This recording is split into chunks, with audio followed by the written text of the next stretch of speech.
Amigos internautas da nossa página social do Facebook e do nosso canal no YouTube, eu estou aqui com o obstetra Dr.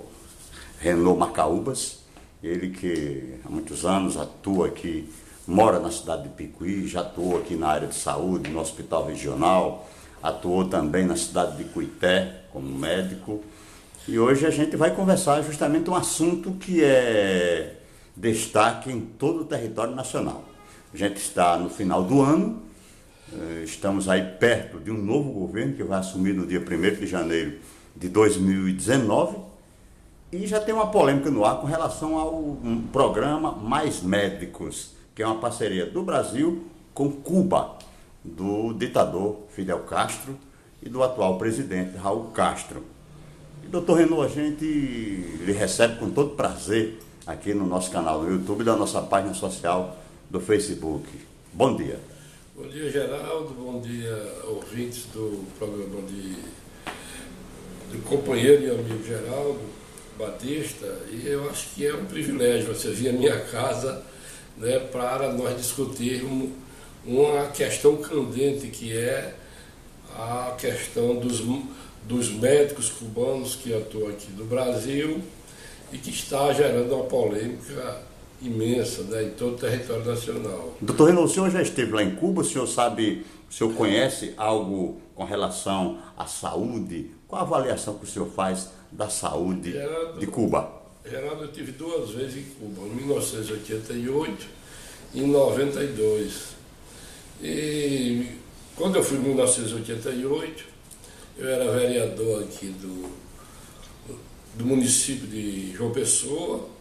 Foi uma caravana, foram 11 vereadores para Cuba, com o intuito apenas de se divertir. E eu, como era vereador, eu levei uma carta de apresentação, que eu era do Partido Comunista do Brasil, para eu tentar adentrar alguns locais de Cuba.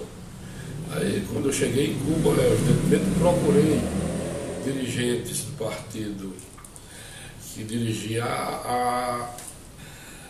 a ilha de Fidel Castro, né, Fidel Castro era o presidente, e eu consegui, eu disse que eu queria dar uma olhada na medicina de Cuba, naquela época, que 1988 já faz muito tempo, já são 30 anos. E naquela época eu visitei a Faculdade de Medicina de Havana, e era uma faculdade com muito poucos recursos, Os hospitais, eu adentrei salas de cirurgia, os blocos cirúrgicos, e fica muito aquém de qualquer cidade brasileira. A principal faculdade é de medicina de Cuba e os hospitais. E que cheguei a trazer a impressão é que a medicina de Cuba curativa estava muito atrasada. Isso, o senhor acha que isso o fator que contribuiu para isso foi aquele embargo econômico decretado pelos Estados Unidos naquela época que Fidel Castro, depois o Fulgêncio Batista? Isso, eu acho que foi o principal fator, né? Então, Cuba passava por uma situação de um bloqueio terrível imposto pelos Estados Unidos e seus aliados da época em todo o mundo e principalmente aqui da América Latina. Então, eles usavam a aparelhagem que era utilizada nos hospitais de Cuba, era totalmente ultrapassada, né?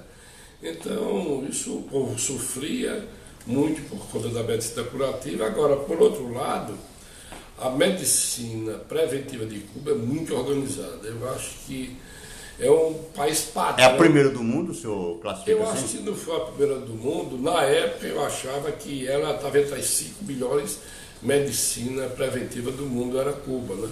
Com os parcos recursos que ele tinha, mas ele tinha uma educação muito bem planejada, e a educação resolve muita coisa de qualquer país, né?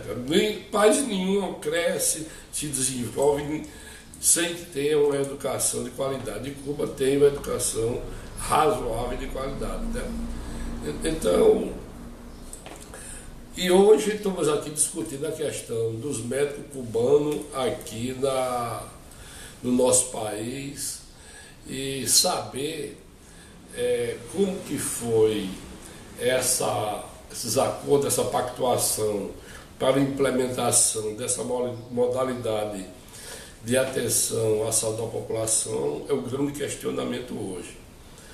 O grande problema é que a implantação do programa Mais Médico aqui do Brasil, ele foi primeiro capitaneado pela OPAS, que é um braço da Organização Mundial de Saúde aqui da América Latina. A OPAS é a Organização Pan-Americana de Saúde, e ela foi quem criou esse modelo para ser implantado aqui no Brasil, onde foi o início do governo de Dilma Rousseff, e automaticamente milhares de médicos cubanos, de repente... Total 14 mil, é isso mesmo? Não, são médicos cubanos são 8 mil. 8 mil. Agora, doutor, quando foi implantado isso aqui no Brasil, o senhor como médico, há um comentário de que os médicos do Brasil não se sujeitaram a ir para os interiores,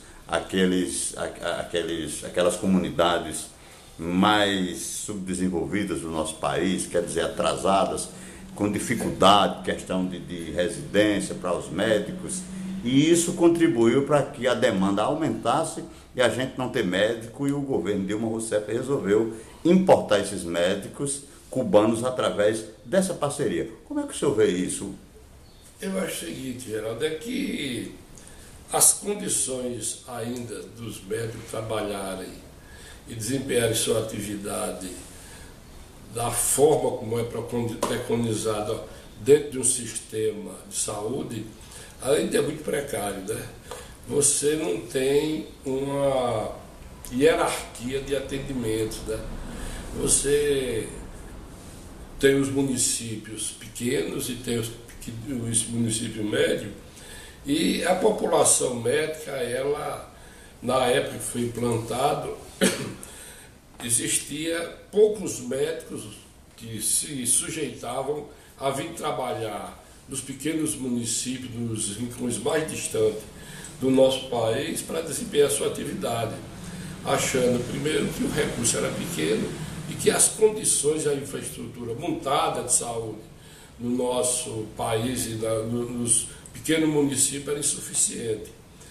E, portanto, houve o seguinte também, Geraldo, que mesmo na capital, milhares de médicos que desempenhavam atividade foram demitidos em todo o Brasil.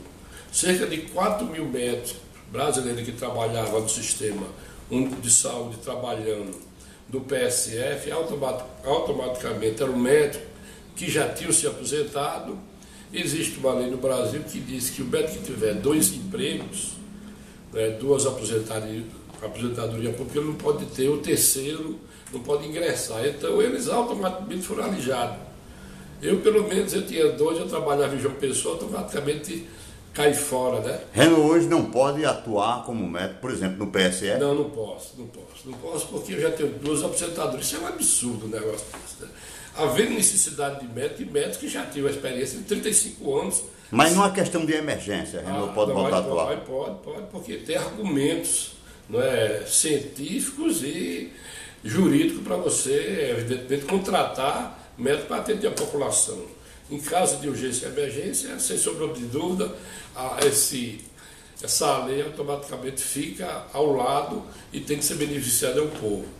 Reno, durante esse tempo que os médicos, programa Mais Médicos foi implantado aqui no Brasil, o senhor como médico experiente, com mais de 45 anos de atuação na área da medicina, o senhor teve algum contato com algum médico cubano desses que vieram agora nessa parceria do governo Dilma Rousseff com Cuba?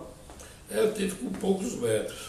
Para falar a verdade, eu tive poucos contatos. O que me chama a atenção desde o início da implantação, Geraldo, é os 3 critérios que foram adotados para que fosse criado essas equipes dos Mais Médicos aqui do Brasil. A primeira questão é a questão que foram regras estabelecidas que é incompatível com o Estado de Direito de qualquer país. Primeiro, você não foi um órgão brasileiro que foi quem organizou a vida desse pessoal, que foi a Organização Pan-Americana de Saúde. Já foi uma instituição. Outra instituição.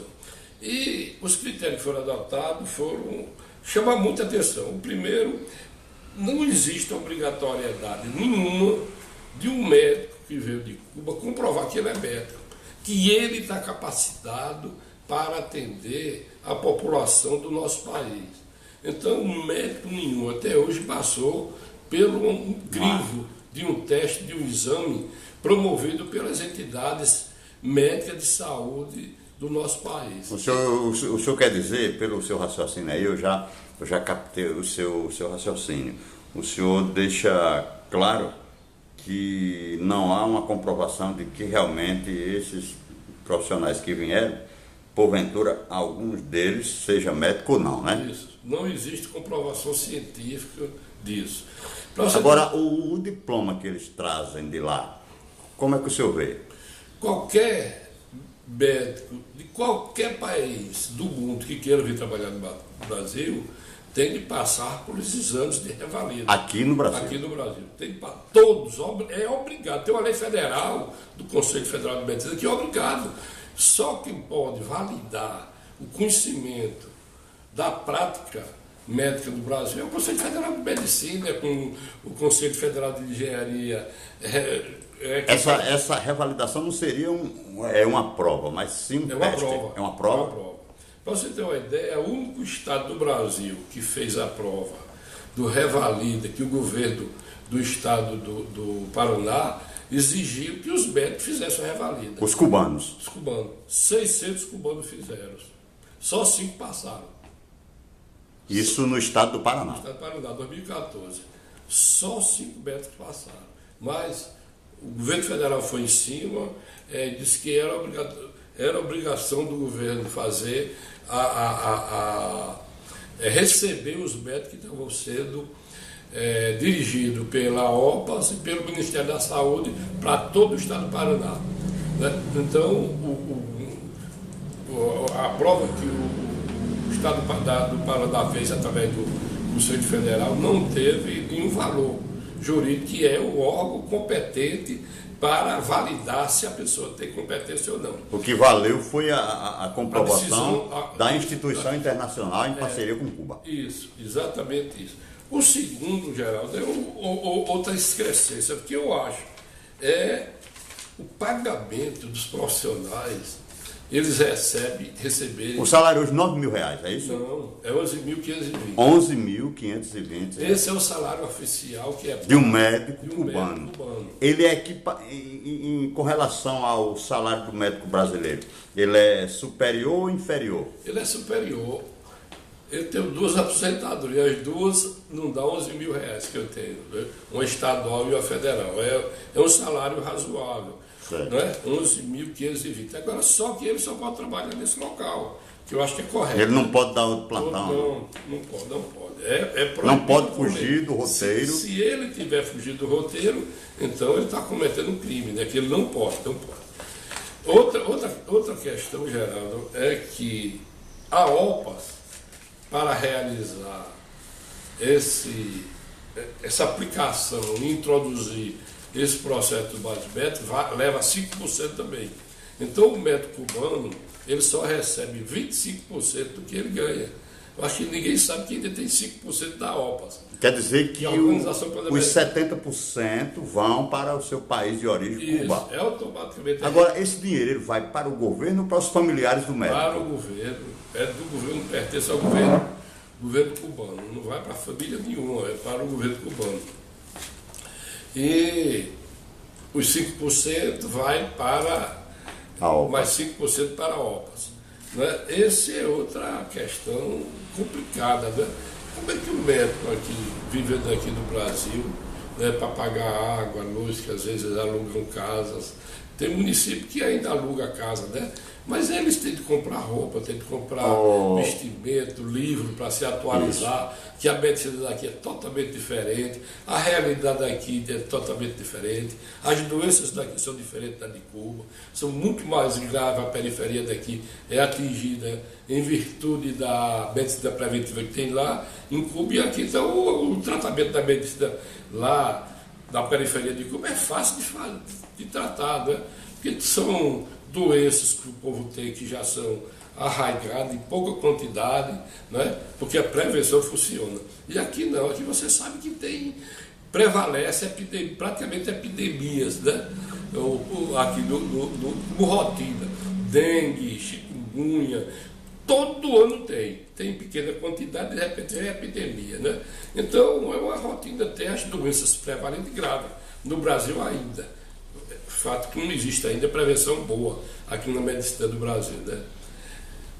Agora, quando o senhor fala isso, o governo eleito, o presidente eleito, Jair Messias Bolsonaro, ele fez um desafio ao governo cubano, que o governo cubano achou como provocação, de dizer que quer revalidar a questão dos diplomas, né, dos seus profissionais, e outra aí que os médicos tenham a liberdade de trazer suas famílias para o país, entendeu? E ofereceu já de imediato também asilo político para os profissionais. Aqueles que a família vier e pedir asilo político, ele automaticamente ele já fica aqui. Já fica aqui. Agora, o governo cubano achou uma proposta indecente e que resolveu recolher seus profissionais ao seu país de origem, né? Como é que o senhor vê isso, né? A gente sabe que lá é uma ditadura que tem suas regras.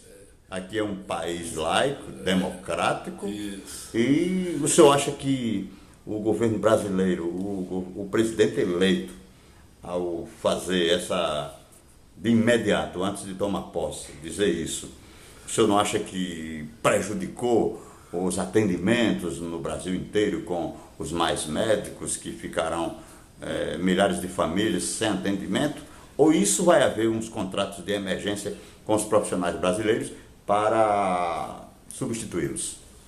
São duas coisas. Em primeiro lugar, eu acho que aí é mais uma medida de viés político, né? Eu acho que as outras duas eram política médica mesmo. E essa de viés político, porque você impedir que o médico venha trabalhar em Cuba, e provavelmente todos eles viriam ganhando o salário que pensavam que iam receber, de 11.520 com sua família aqui, ele trabalha muito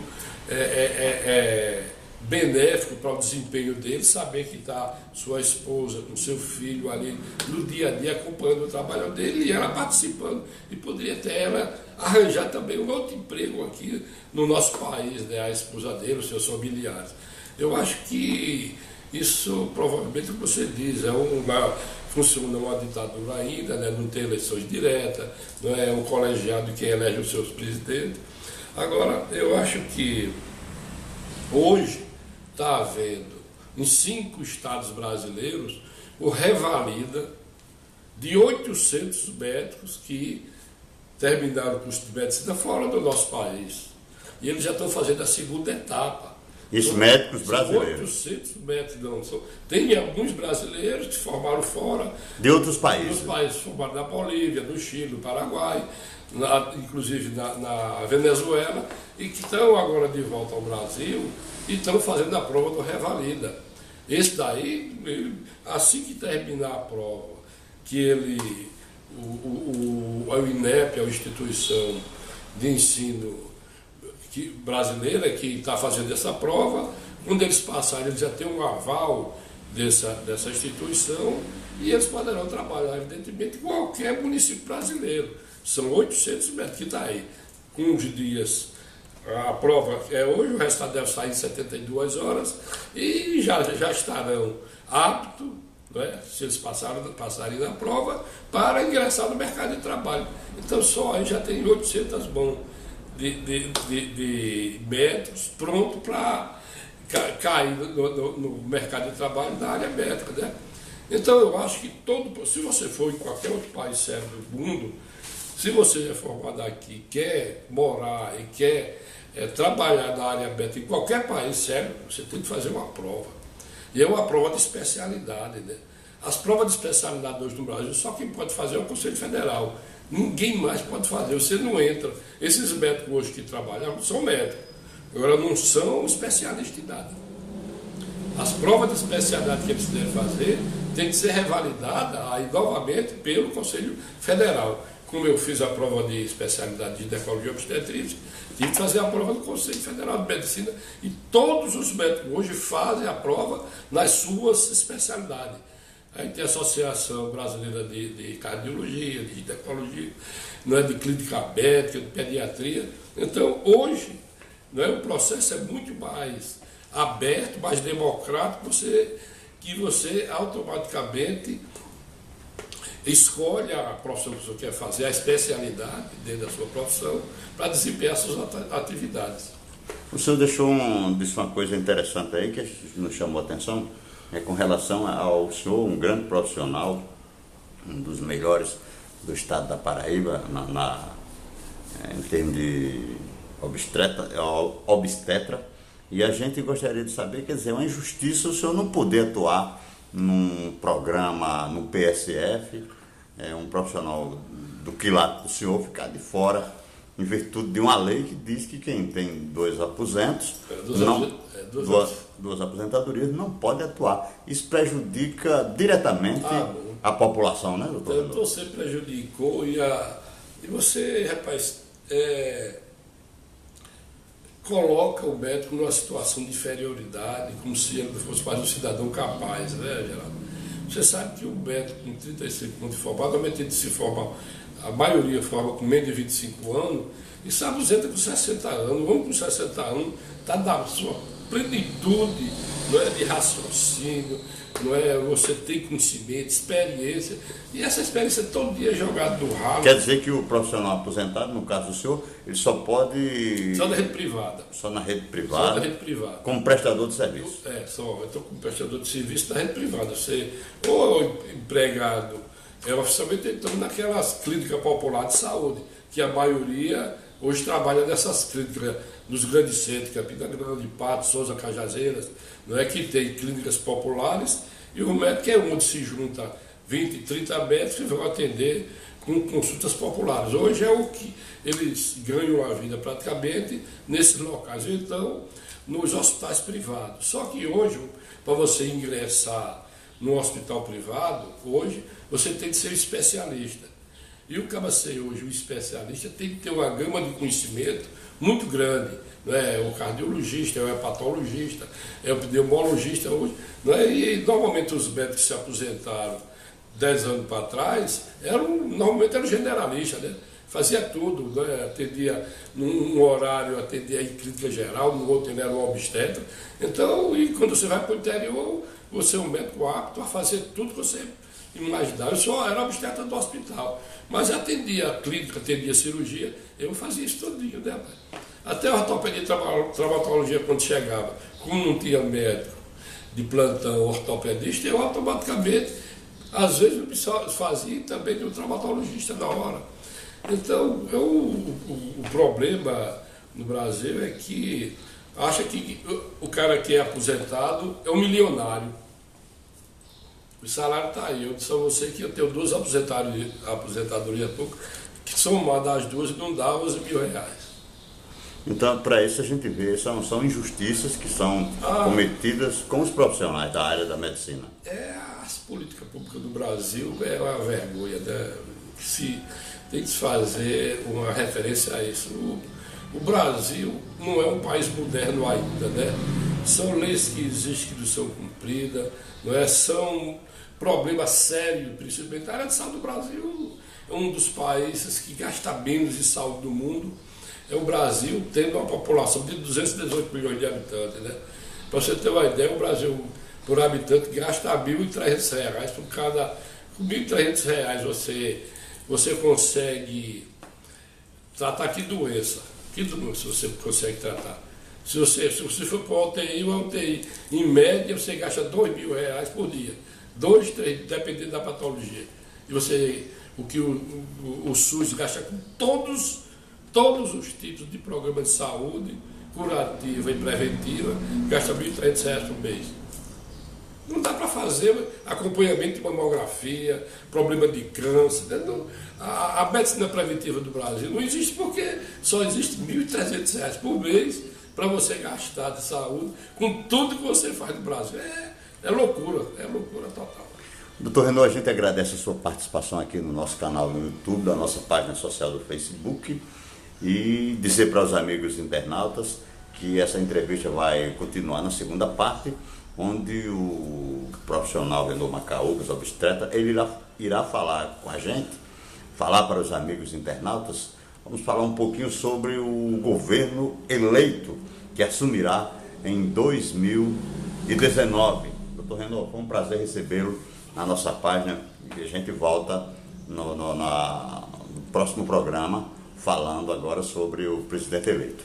Já dá satisfação. Eu acho que a gente é um bate-papo, né? Eu acho que esse programa é muito importante para que a população de Picuí e adjacências ouçam, né? E o que a gente está dizendo, você é um cara que produz cultura, né? Cultura popular, informações, não é? Você educa o povo a conhecer algumas coisas aqui através da entrevista com várias pessoas importantes que tem aqui do município e quando chegam de fora para dar uma colaboração para o engrandecimento do seu programa e da população de Picuí.